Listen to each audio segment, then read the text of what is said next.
warahmatullahi wabarakatuh. Alhamdulillahirabbil alamin wassalatu wassalamu ala asrafil anbiya'i wal mursalin sayyidina wa maulana Muhammadin wa ala alihi wa sahbihi ajmain, amma ba'du. Sebagai hamba Allah yang beriman, marilah kita panjatkan puji dan syukur kepada hadirat Allah Subhanahu wa taala yang telah memberikan kekuatan, kesehatan lahir dan batin kepada kita semua, sehingga kita dapat berkumpul di tempat ini dalam rangka menghambakan diri kepada Allah Subhanahu wa taala.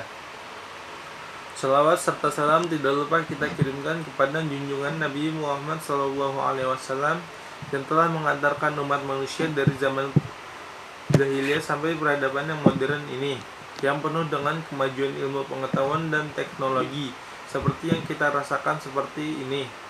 Semoga kita semua termasuk hambanya yang taat dan berhak mendapatkan syafaat di hari akhir kelak. Perkenankanlah saya pada kesempatan ini untuk menyampaikan topik yang berjudul takwa. Takwa adalah sebuah kata yang sudah tidak asing lagi. Pendek kalimatnya tetapi mempunyai arti yang sangat luas.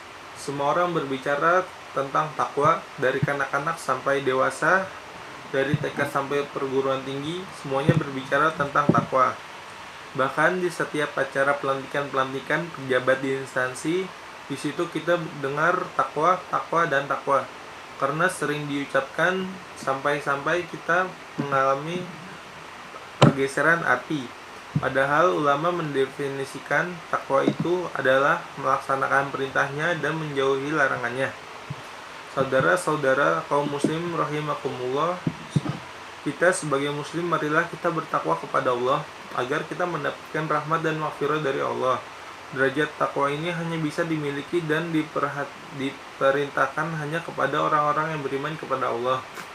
Contohnya pada ayat Al-Imran ayat 102 yang artinya, hai orang-orang yang beriman, bertakwalah kamu sekalian kepada Allah dan dengan sebenar-benarnya takwa, dan janganlah kalian semua mati kecuali dalam keadaan Islam.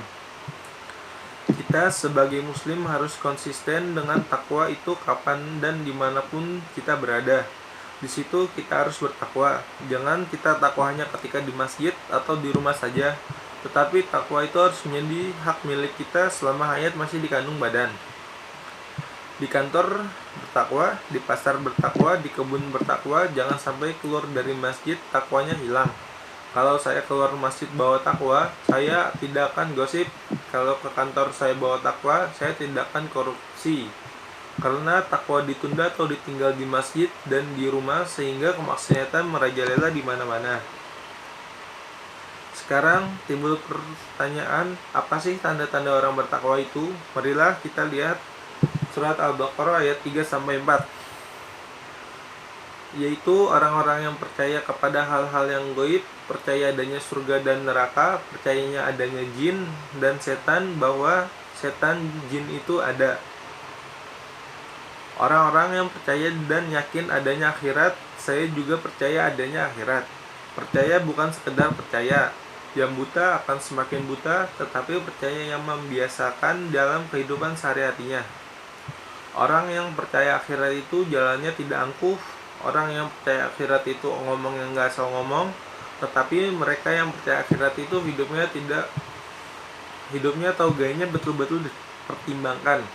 Saudara-saudara kaum muslimin rahimakumullah, demikian ceramah agama saya yang dapat saya sampaikan pada kesempatan ini. Semoga dapat bermanfaat bagi kita semua dan dapat kita aplikasikan dalam kehidupan sehari-hari. Lebih dan kurangnya mohon maaf, yang benar datangnya dari Allah, dan yang khilaf atau keliru itu datangnya dari saya pribadi.